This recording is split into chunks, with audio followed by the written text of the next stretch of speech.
Welcome to Order Militaris Radio TV, and we are lifelong Catholics. And what we do is all for free and for the love of Jesus Christ and for Holy Mother, the Church. And we'll defend our Holy Mother, the Church. Today we're going to be talking about MAGA, its history, and who really said it to begin with. We have Brother Alexis Pinolo with on the show. Thank you, AJ, for having me on Order Militaris Radio TV. It's always a pleasure to this new channel, breaking grounds and new horizons for uncontrolled Catholic media in the English-speaking world. And what you hear here is going to be very different from elsewhere because no one pays us. And we didn't train in any institution founded by the CIA or the FBI or Skull and Bones. So here we go now. Everyone knows MAGA. If you're from the United States, you've heard MAGA, Make America Great Again. But AJ got this intuition. When was it? Was it like a year ago? He said, there's something wrong with this phrase. And so we're going to do a history of the phrase and what is behind it. So this actually is all based on a great idea of making America great. And that comes from a famous person, doesn't it? Yeah. President Teddy Roosevelt, from his speech from Denison, Iowa, June 2nd, 1903. Here's his closing of his speech here. We could not get on as a nation no matter what the natural advantages of this country might be, no matter what our laws were, if we did not have the right type of citizen to back of the law, the right type of citizenship to take advantage of the features of nature. And we shall go on, my fellow countrymen. We shall make our future even greater than our past, because the average American citizen has in him the qualities of courage, of honesty, and of common sense, which must stand as the foundation of national greatness. In saying goodbye, isn't in saying goodbye, let me greet especially the children. I have but one word to say to them. I believe in play, and I believe in work. Play hard while you play, and when you work, don't play at all.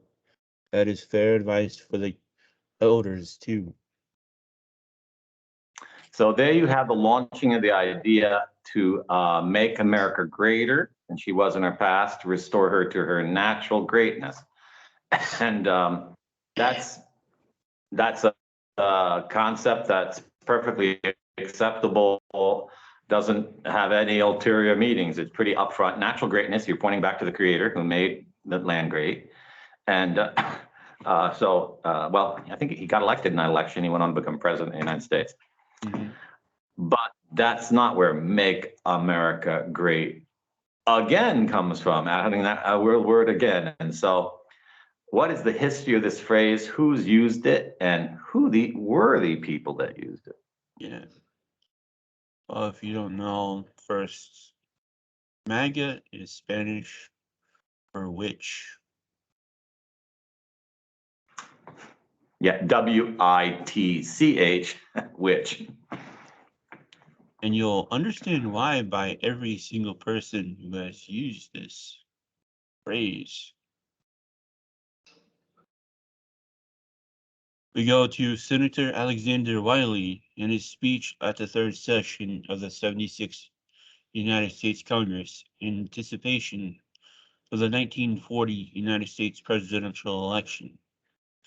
And this man, Alexander Wiley, was from Chippewa Falls, Wisconsin, went to University of Michigan, got his law degree from Wisconsin, University of Wisconsin. Yeah. I mean, he went to the normal small schools. He was then challenged Senator Joseph McCarthy and defeated him in 1944. And he was elected two more times in 1950, 1956. In 1956, He challenged by the U.S. Representative Glenn Robert Davis in the Republican primary, but then again prevailed. Now, Wiley didn't go back to old little town Chippewa Falls. He died in Germantown, Pennsylvania, at the age of 83. He was a member of the Freemasons, member of the Masonic version of the Knights Templar, Masonic Elks Club, the Masonic Kiwanis, and the Masonic organization called the Knights of Pythias. You can't really get more Masonic than that. Number 5 Masonic organizations. So, there's an old saying said by the Divine Master, judge a tree by its fruit, or I guess here we could say, judge the fruit by the tree. And you don't pick berries from brambles. And this is really, this shows you why Make America Great Again. It sounds great, but if you took at the initial letters, it says which in Spanish. So I wonder if you look up in numbers, if you get some kind of thing too, but so that's not a good sign at all. So he was the first to use it. Who was the second person in history that we know used this Make America Great Again? Barry Goldwater, unsuccessful 1964 presidential claim. He comes from a Polish Ashkenazi Jewish family. Mm-hmm. He was yeah. Go ahead. He was the first person to push for gay rights and everything because one of his sons turned gay. And he also started the Arizona Republican Party type area. And it was John McCain who took up his seat when Goldwater died. Okay, so he was also Republican. So was the founder of this phrase. If the Republican Party ran a candidate against McCarthy, and McCarthy was a great American hero. We did a program about him. Maybe you can put that in the show links. Then this guy's deep state. And this phrase came from someone in the deep state. So it's taken up by the Republican Party, and we've already explained at great length. That's the party run by Brown Brothers Harriman Bank, New York, Skull and Bones Lodge. So all these things connect together. You might think Barry Goldwater was a great conservative, but he just explained he was a complete fake. And he belonged both to the York Rite, and he was also a 33rd degree Scottish Rite Mason. Oh, so he worshipped Satan. Okay, well, there you go. Maybe that's why his son became so mixed up. Mm-hmm. You can imagine what the father did at home. Well, and this phrase doesn't have a good history. So who is the third person to use this phrase? Ronald Reagan in his 1980s presidential campaign. Now, there's not much bad about Ronald Reagan. I mean, his father was Catholic, his mother was Catholic. Both were, got him baptized in the faith, but then his mom went to Protestant services, and he didn't know he was Catholic until later on. He started out Democrat like usual for most of these folks and turned Republican. In his military career, he was in the propaganda ministry of the Army, doing those movies for the Army. Good movies, really good. Did some good westerns. He was also an FBI informant in 1946. He was married once to Jane Wyman. They were married in the 40s. She divorced him because, he was getting into politics, and she didn't want him to get into politics. So, yeah, he's a divorcee. Then he met actress Nancy Davis. He becomes Nancy Reagan. And then, And she was into witchcraft. yep. Big time. So, yeah.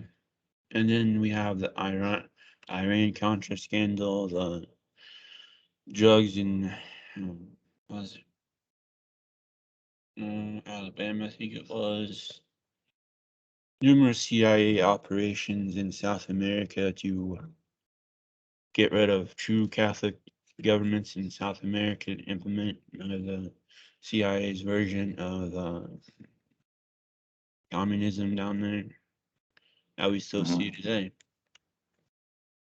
And not to mention Reagan's vice president. Yep, George Bush Sr. Skull and Bones member. Yep.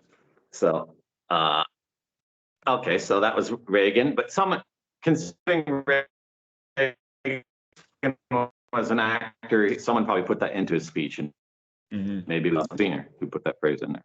Yeah. You know, who's the next to use this phrase? Now we get into Slick Billy Clinton. In the 1992 presidential claim and then campaigned, and he also used it for in a radio commercial aired for his wife in 2008 presidential primary campaign. And well, Bill Clinton's a Rhodes Scholar, member of the Skull and Bones, numerous affairs.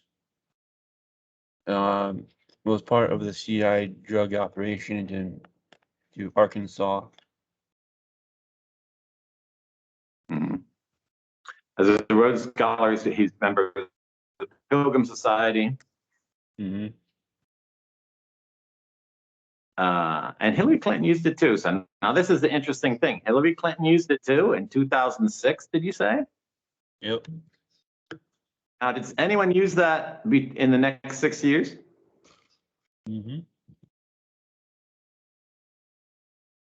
Christine O'Donnell. In 2010 and 2011, been trying to get a Republican nominee for the U.S. Senate seat in Delaware. And she went on was it that Mather show? I don't know what that guy's called. Chris Mather. Yeah.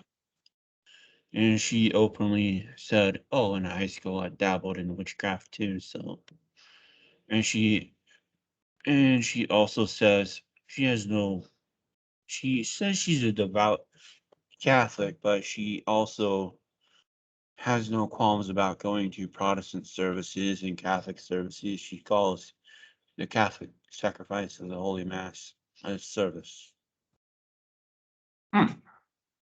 That's interesting. We have a couple witches involved in this thing, and the phrase itself is Spanish for witch.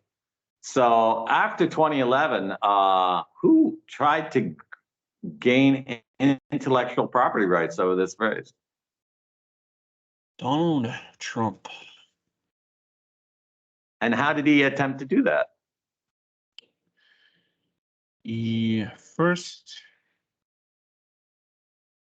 started in December 2011, which is, let's see, get my head to work here.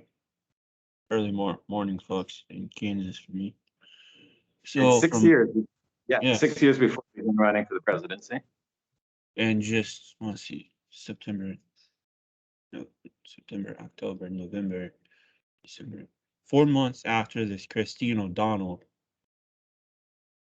in 2011 in December, he's starting to use it. And he's like, you know, in a CNN interview, and also all other papers picked it up, like, oh, hey, it just came to me in 2011, 2012.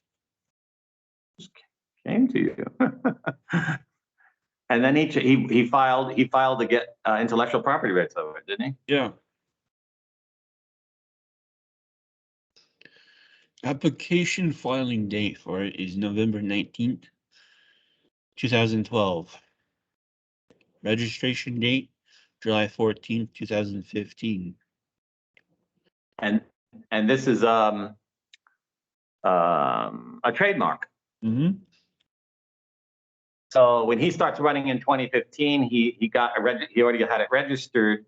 He waited for the thing to get registered before he declared his candidacy, but it was in 2011. So this idea that he just decided to run for the presidency in 2015 has been totally shipwrecked by your investigation. Mm-hmm. He was planning back in 2011, 2012. But who was he eating with and dining with in 2011, 2012? Barack Obama and Hillary Clinton and all those others.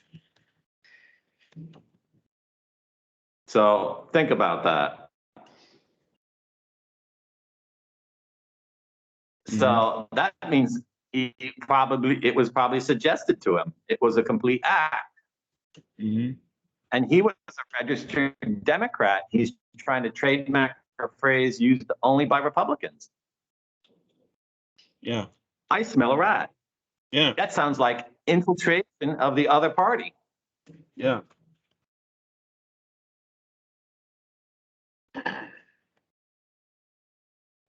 So there's the expose on MAGA. If you're using the phrase to make America great again, you're using a phrase invented and trademarked by the best friend of Hillary Clinton and Barack Obama. And it means witch. It means a female witch.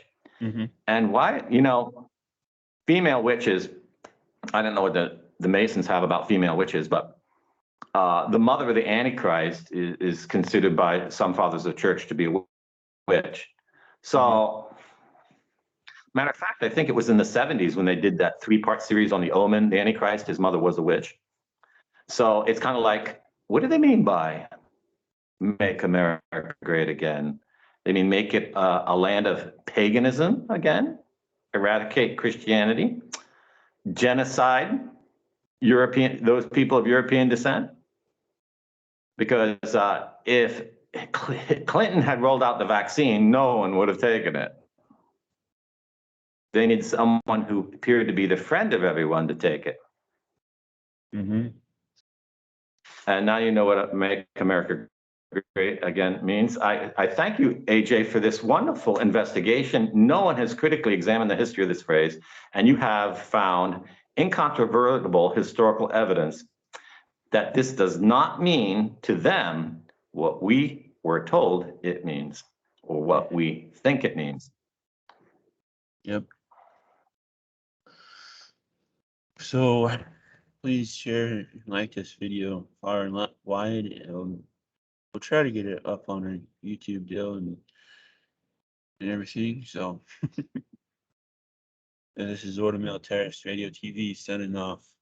It is full. Day school.